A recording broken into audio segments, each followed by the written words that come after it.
I now give the floor to the distinguished representative of the NGO Major Group. Thank you, Honorable Chair. Israel VNR notes Palestinian citizens' lower job rate and skill sets due to obstacles en route to labor market, as if social programs could resolve this. It nowhere admits Israel institutional and physical apartheid in both the 1948 and 1967 occupied territories. UN treaty bodies have noted Israel institutionalized material discrimination with parastatal institutions, World Zionist Organization, Jewish Agency, and Jewish National Fund, denying indigenous Palestinians their homes, land, and natural resources. The VNR says sustainable agriculture policies ensure everyone everywhere has sufficient good quality food to lead a healthy life, yet Israel denies occupied Palestinians their own means of subsistence, particularly land and water, while a million in Gaza face hunger under both blockade and UNRWA aid cuts. OCHA cites Israel expelling the temporary international presence in Hebron, exposing school children to abuse at the hands of Israeli soldiers and Jewish settlers. Towards Goal 11, Israel's VNR states better urbanism strengthens inclusiveness of cities and regions, yet Israel law and occupation forces expel Palestinians from Jerusalem, demolishing homes, stripping residency status, denying building permits, demographic manipulation and population transfer as in the West Bank. Israel's VNR promotes Zionist education for Palestinian citizens. How does this reconcile with goals 4, 10, and 16? After the 2009 ICJ ruling of the apartheid wall, how does Israel plan to comply and ensure sustainable development in its path? The VNR is silent on the parastatal cited above. They set development criteria across Palestinian history charted to discriminate against the indigenous people and conduct population transfer, were registered as tax-exempt as charities in 50 other states. How can this reconcile with goals 10, 16, and 17? Thank you, Honorable Chair.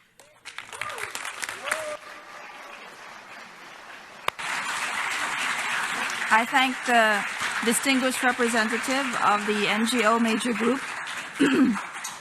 I now invite His Excellency, the Minister of Environmental Protection and of Jerusalem Affairs and Heritage of Israel, to briefly respond to the questions from the floor. You have about 3 minutes, sir.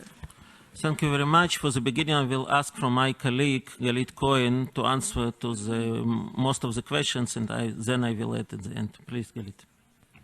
Thank you. Hello, my name is Galit Cohen. I'm the Deputy Director General for Policy, Planning and Strategy in the Ministry of Environmental Protection. Concerning the question about the future role and also the national mechanisms, so in the process of preparing the VNR, we have spent the last year engaging all sectors of Israeli society, business, academia, and civil society groups in multi-stakeholder dialogue.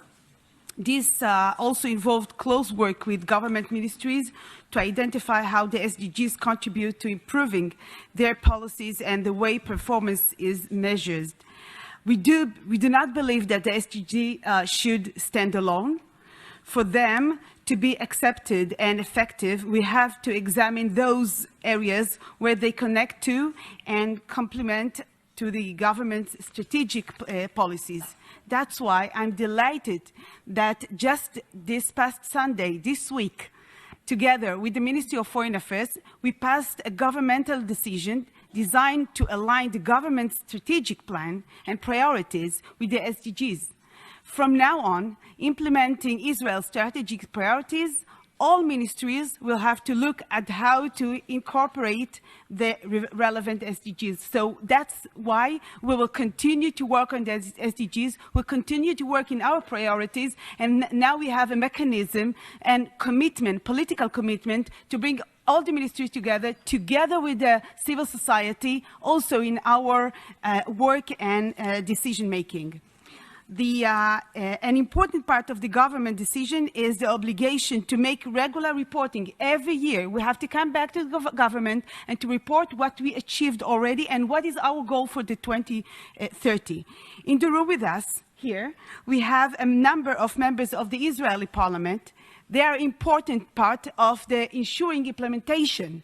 We have already appeared before Parliament to update them on what the government is doing, and they have informed us that they will continue to keep up the pressure. So thank you for that, and of course we will continue. As you heard, the civil society has been also actively engaged throughout. They organized workshops during the last year, and I participate in this, in the launch of their process. The result was an 11-page document of recommendations that we included also in our review, and of course that we will consider their contributions very seriously as we go forward.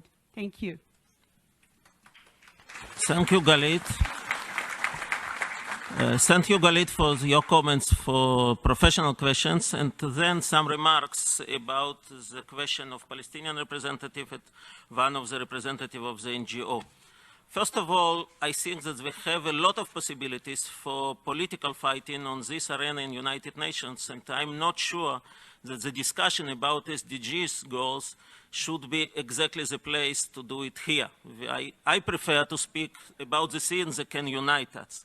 But if you asked, only two comments. One of them, we come to these lands as a part of the war that my country will try to be destroyed. And then the 67 year, the level of life of Palestinians in the Judea and Samaria much more better than it was before we come there. And you spoke about environmental issue.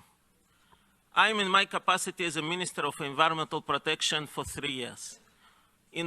Through the 3 years, I'm trying to meet my Palestinian colleague, the Minister of Environmental Protection, to speak with him about solution of mutual problem. Environment is without borders. We have the same problem with water, with air, and others, and we are ready to work together to solve them. Then my suggestion, let's bring the political fights in other in United Nations, but let's cooperate in the fields of environment, in the field of education and other fields for prosperity of our people, Israeli people and Palestinian people. Thank you very much.